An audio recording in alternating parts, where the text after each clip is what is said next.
Hello, friends. Welcome you all to the learning series on great scientists and technologists of the world.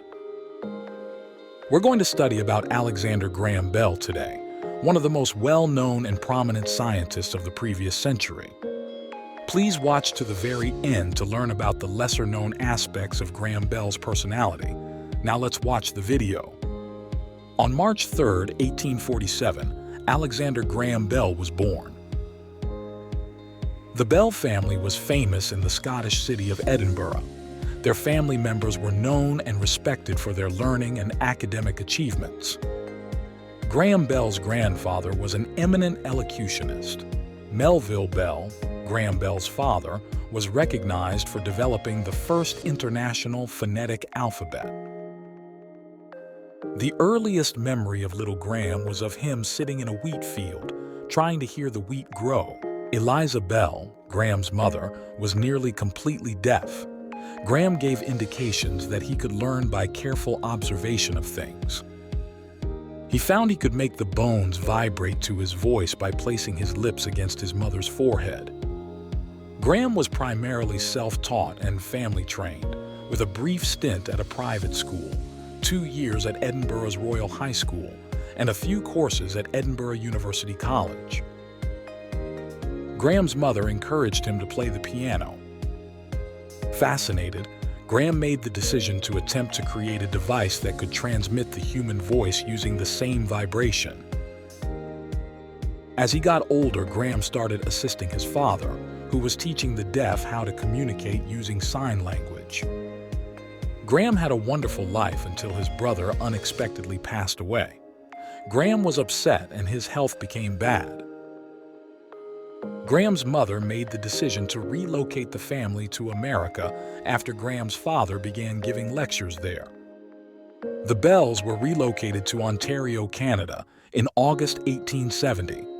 The Graham's health quickly became better.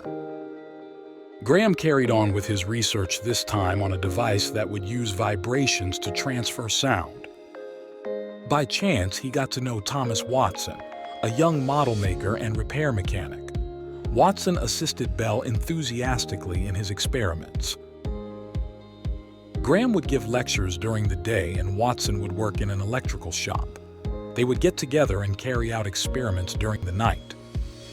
They started working on a machine that used mild electrical pulses to transmit sound vibrations.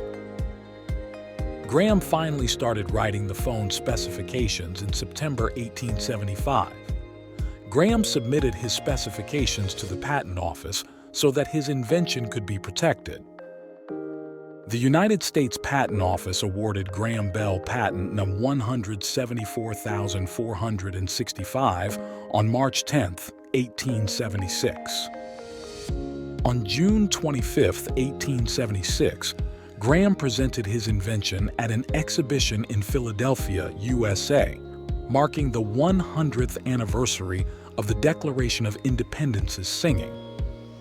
Despite arriving late, he was unable to secure a booth in the electrical sector and was instead placed in a distant corner of the educational exhibit.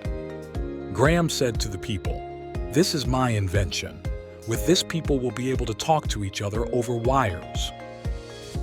The people just laughed at him, so he asked his assistant Watson to go to the end of the hall. Then he picked up a mouthpiece connected to a wire and said, "Come here, Watson. I want to see you." The people gasped in amazement, for at the other end of the hall, Watson could hear Graham Bell's voice. Thus, the telephone was born. Graham Bell earned a lot of money by selling the concept of a telephone. This sudden windfall of money freed him from the worries of earning enough money to live. He was now able to dedicate his life to discovery and invention. Graham Bell started a company, the Bell Telephone Company. Graham Bell always considered himself to be a humanitarian first and an inventor next. He always ready to donate to institutions for the deaf, as his mother and wife happened to be deaf. To the very end of his life, he considered himself above all to be a teacher of the deaf. Graham Bell died in Baddeck, Nova Scotia, on the 2nd August 1922. At the time of his burial, all telephone service stopped for a minute throughout U.S., in simple respect for a life well lived. Alexander Graham Bell once summed up his approach to life and invention. Leave the beaten track occasionally and dive into the woods. Every time you do so, you will be certain to find something that you have never seen before. Follow it up, explore around it, and believe you know it. You will have something worth thinking about to occupy your mind. All really big discoveries are the results of thinking differently. Thanks for spending time to learn about Graham Bell today. We will learn about many scientists and technologists of the world in this series planned.